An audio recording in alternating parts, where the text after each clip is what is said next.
From the air, they are impossible to miss. Perfect lines, enormous animals, a hummingbird the size of a stadium. On the arid desert plain of southern Peru, someone, thousands of years ago, etched designs on a scale only birds or planes could appreciate. Why? Were they messages to the gods, ritual pathways, or perhaps evidence of ancient visitors from the sky? Let's unravel this enduring enigma. In the next few minutes, we will embark on a fascinating journey. We'll explore where the Nazca Lines are located, who created them and when, and the ingenious methods used for their construction and preservation. We'll delve into the leading scientific explanations, examine the more sensational theories, and uncover what recent research truly supports. Our focus remains objective, presenting facts and the most compelling interpretations of this profound human achievement. The Nazca Lines sprawl across a high, arid plateau nestled between the towns of Nazca and Palpa in southern Peru. This stark, dramatic landscape became the canvas for an ancient civilization. The lines and figures are primarily attributed to the Nazca culture, which flourished roughly between 100 BCE and 800 CE. They built upon the artistic and spiritual traditions of the earlier Paracas people. The Nazca people meticulously crafted straight lines that stretch for kilometers, alongside intricate geometric shapes. More than 70 colossal animal and plant motifs adorn the desert floor. Iconic figures include the hummingbird, spider, monkey, and the majestic condor, each rendered with astonishing precision. These monumental works hint at a sophisticated understanding of design and purpose. Modern attention to these geoglyphs began in the 1920s and 1930s. Archaeologists and early aviators first noticed the figures from the air, revealing their true scale. Peruvian archaeologist Toribio Mejia Gespe was among the first to document them systematically. Later, American researcher Paul Kosak and German mathematician Maria Reiche initiated detailed studies in the 1940s and 50s. Reiche, famously known as the Lady of the Lines, dedicated over 4 decades to mapping, studying, and preserving this extraordinary site. Her tireless efforts brought global recognition to the Nazca Lines. The technique employed to create these colossal drawings is both simple and ingenious.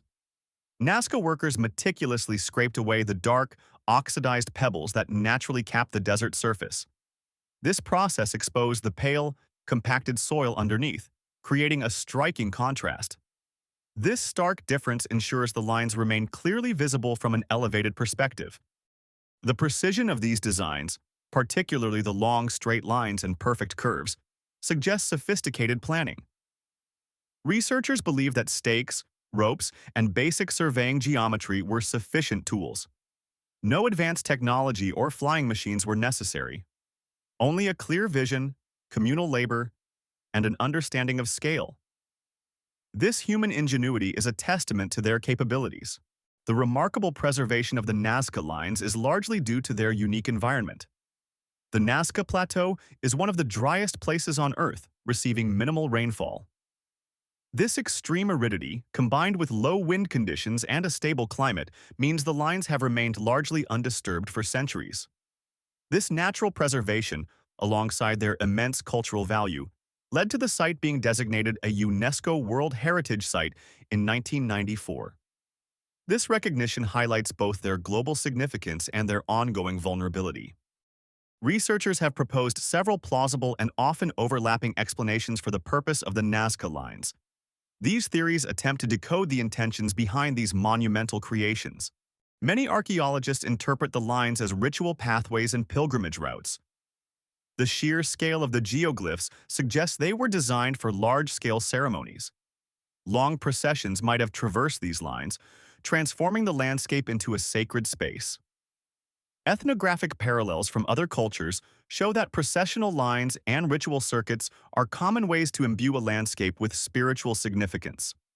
Early work by Paul Kosak and Maria Reiche explored astronomical alignments.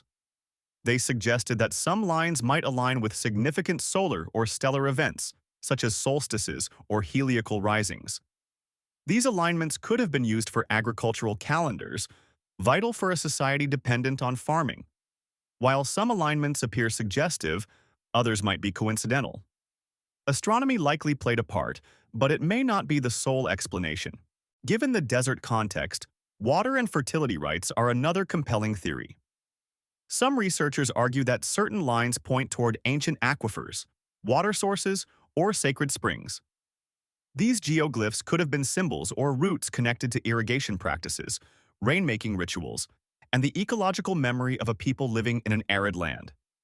The quest for water was paramount. Other theories suggest the lines served as landscape markers or territorial boundaries.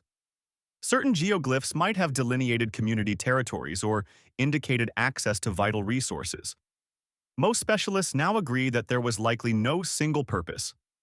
The Nazca Lines probably served multiple social, ritual, and practical functions, evolving in meaning over centuries. Their complexity reflects a multifaceted cultural expression.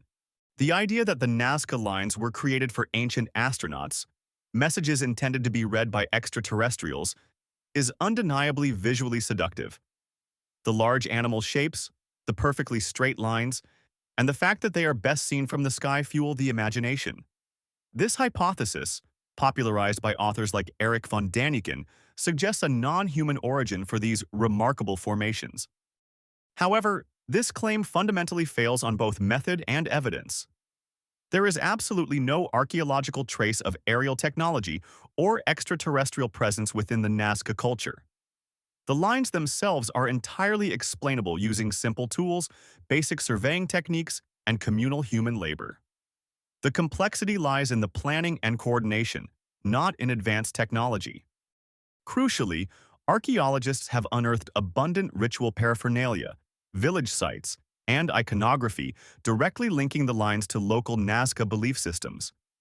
These findings point to a rich, human-centric spiritual world, not alien intervention. Sensational theories often persist because they offer a neat, easily digestible story. Science, by contrast, is slower, more meticulous, and demands multiple lines of verifiable evidence. The Nazca Lines are indeed extraordinary, a profound testament to human ingenuity and spiritual depth. They are a human achievement, not a cosmic billboard. In recent decades, technological advancements have revolutionized Nazca research. Drones, high-resolution satellite imagery, LiDAR, light detection and ranging, and meticulous ground surveys have provided unprecedented insights. These tools have allowed researchers to document new motifs and systematically test alignment hypotheses with greater precision. The use of LiDAR, for instance, can penetrate the surface to reveal previously unseen features. Preservation of these fragile geoglyphs is an urgent concern.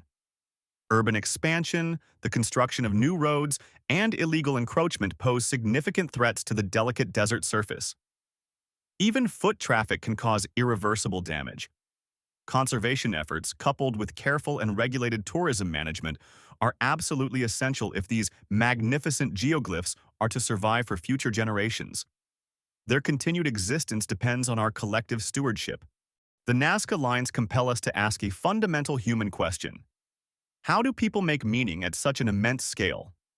They are not proof of visitors from the sky, but they are undeniable proof of a people with profound ritual imagination, keen astronomical observation, and remarkable community coordination. Their legacy is a testament to human ingenuity and spiritual depth. Want a deeper dive into specific aspects of the Nazca Lines? Perhaps an episode focusing on Maria Reich's incredible life, the latest drone surveys, or the intricate water ritual hypothesis? Tell us which topic intrigues you most in the comments below. If you found this exploration fascinating, hit that subscribe button for more real mysteries clearly explained. Join our journey into the past.